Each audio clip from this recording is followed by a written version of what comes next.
2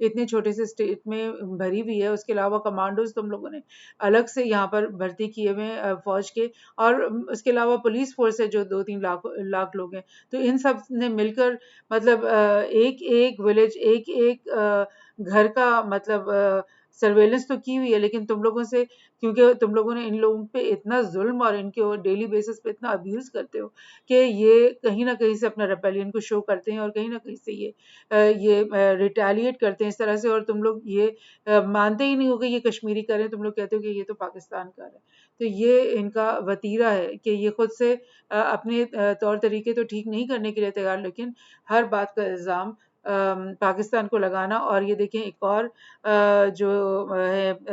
جو گورنر راج لگا ہوا ہے کشمیر کے اندر, بیکاز 2014 سے اب تک کوئی بھی الیکشن یہاں پر نہیں ہوئے, کوئی بھی ان کی ایون لائک لوکل گورنمنٹس کے بھی جو الیکشنز ہیں وہ بھی پوری طرح سے نہیں ہوئے ہیں. اور باہر سے یعنی گورنر راج منوج سنگھا جو ہے اس کو گورنر بنا کر یہاں پہ لگا دیا گیا. تو ظاہر کشمیر کے لوگ جو کہ ہمیشہ سے انڈیپینڈنٹ رہے, ایک ان کا انڈیپینڈنٹ اسٹیٹ ہوڈ تھا جس کی وجہ سے وہ ان کا اپنا ایک پولیٹیکل سسٹم تھا, اپنے لوگوں کو وہ خود ووٹ کرتے تھے اور خود وہاں پہ الیکٹ کرتے تھے, اور وہ ان کی اپنی ہی برادری ہوتی تھی یعنی مسلمان ہوتے تھے. تو اب یہ جو مودی آیا اس نے گورنر راج لگایا, اور یہ منوج سنگھا اور اس سے پہلے ڈفرنٹ اور لوگوں کو گورنر سے بناتے رہے, تو ظاہر کشمیری لوگ جو ہیں وہ بالکل بھی اس سے خوش نہیں ہوں گے. اور اسی گورنر نے یہ کہا ہے کہ اننت ناگ میں جو سولجرز مارے گئے انکاؤنٹر میں ان کو ہم ان کا بدلہ لیں گے. تو گویا کہ لینگویج سے ہی پتہ چل رہا ہے کہ کشمیری جو لوگ ہیں ان کو وہ اپنا دشمن سمجھتے ہیں, اور انڈین جو ہے وہ ایک الگ سسٹم ہے, الگ سٹرکچر ہے, اور ہندو کا, اور یہ جو اسپیشلی بی جے پی تو ہے ہی فنیٹک ہندوتوا لائک آرگنائزیشن ہے, پارٹی ہے.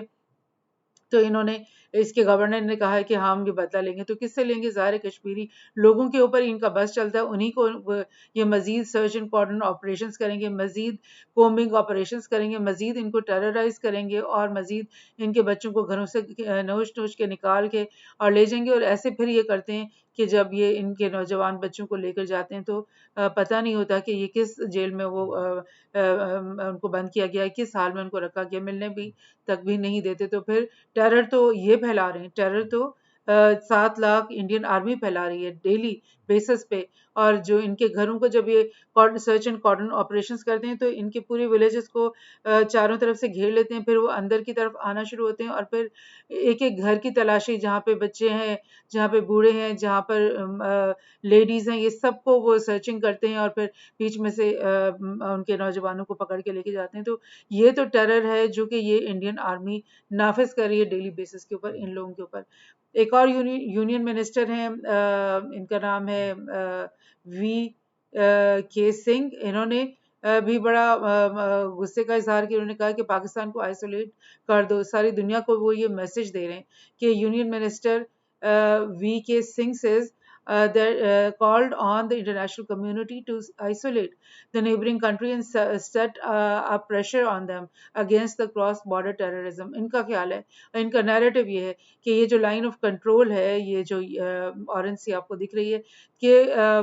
پاکستان جو ہے اپنے ٹیررسٹ کو یہاں پہ ٹرین کرتا ہے, اور یہاں سے لائن آف کنٹرول سے یہ اندر گھسا کر اور پھر یہ مطلب ادھر ٹیررسٹ ایکٹیویٹیز کرواتے ہیں. اور ان کا خیال ہے کہ یہ جو یہاں سے آتے ہیں, پہلے پونچھ آتے ہیں, رجوری آتے ہیں, اور یہاں سے پھر یہ پورے پیر پنجال جو برفانی اور گلیشیل قسم کے ماؤنٹنس کا رینج ہے یہاں پر, جو کہ ویلی کو الگ کرتی ہے جموں سے. تو وہ ان کا خیال ہے کہ یہاں سے یہ ٹیررسٹ پاکستانی کراس کر کے اور پھر آتے ہیں یہ شہری علاقوں میں یا اس ویلی میں, اور یہاں پر اٹیکس کرتے ہیں, جو کہ مطلب یہ ان کا نیریٹو ہے. حالانکہ یہاں پر راجوری میں اور یہ جو پونچھ کے علاقے میں جو پہلے انکاؤنٹرز ہوئے وہ وہیں کے لوکل لوگوں نے ہی کیے ہوئے تھے, اور یہ علاقہ ایسا ہے کہ جس میں مطلب آپ دیکھ رہے ہو کہ پورا پہاڑی علاقہ ہے, اور یہاں پر ظاہر سڑکوں کا جو جال ہے وہ کم ہے, اتنا گہرا نہیں ہو سکتا. تو سڑکوں پہ تو ان کی پولیس اور فوج پیٹرولنگ کرتی ہے, مگر پہاڑوں کے بیچ میں, فارسٹ کے بیچ میں اور ولیجز کے بیچ میں ہر وقت تو پیٹرولنگ نہیں ہو سکتی. تو اس لیے وہاں پر فریڈم فائٹرز وہاں پہ جگہ جگہ پر اپنے کیمپس بناتے ہیں، اپنے چھپتے ہیں، انڈر گراؤنڈ جاتے ہیں اور اپنی تیاری کرتے ہیں اور پھر ان لوگوں کے اوپر حملہ کرتے ہیں، جیسے کہ اس ایمبوش میں ہوا کہ یہ ایک لائک آپ سمجھ لو کہ انٹیلیجنس کی بیس پر یہ فوجی وہاں پر گئے اور جانے کے بعد جو ہے ان کو فریڈم فائٹرز نے پکڑ کے مار دیا. تو یا تو وہ انٹیلیجنس غلط تھی، اور اگر انٹیلیجنس صحیح تھی کیونکہ وہاں پہ یہ لوگ موجود تو تھے لیکن ان لوگوں کے پاس کوئی سسٹم نہیں تھا، ان کے پاس کوئی مطلب they were not capable to like catch those freedom fighters. یعنی ان کے جو میڈیا میں بھی یہی بات چل رہی ہے کہ انڈین فورسز جتنے بھی لائک ان کے پاس ایمونیشنز بھی ہیں بے شمار، ان کے پاس یہ ٹرکس اور یہ ساری کانوائز سب کچھ ہے، اس کے باوجود بھی جو ٹیررسٹ ہیں جن کو وہ ٹیررسٹ کہتے ہیں اور جن کو ہم فریڈم فائٹرز کہتے ہیں، کہ ان کے پاس جو بھی اکوپمنٹ ہے یا جو کہ ان کی ٹیکٹکس ہیں یا ٹیکنالوجیز ہیں وہ ان سے ایک قدم آگے ہیں یا ان سے دو قدم آگے ہیں، کیونکہ یہ ان کو نہ پکڑ پاتے ہیں نہ ان کو کے خلاف وقت کے اوپر کارروائی کر پاتے ہیں، بلکہ ہمیشہ انہی کا جانی نقصان ہوتا ہے، جیسے کہ پنچ اٹیک میں ہوا، جیسے کہ راجوڑی اٹیک میں ہوا، جیسے کہ وقتاً فوقتاً ڈفرینٹ اٹیکس میں ان کے بندے مارے جا رہے ہیں. اور یہ میں ایک اور کلپ یہ انڈین چینل نے ہی بنائی ہوئی ہے، یہ میں آپ کو دکھا رہی ہوں، جس میں یہ بازوکا ٹائپ کے جو راکٹ پروپیلر ٹائپ کے جو گنز ہیں اس طرح کے یہ یوز کر رہے ہیں، اور لائک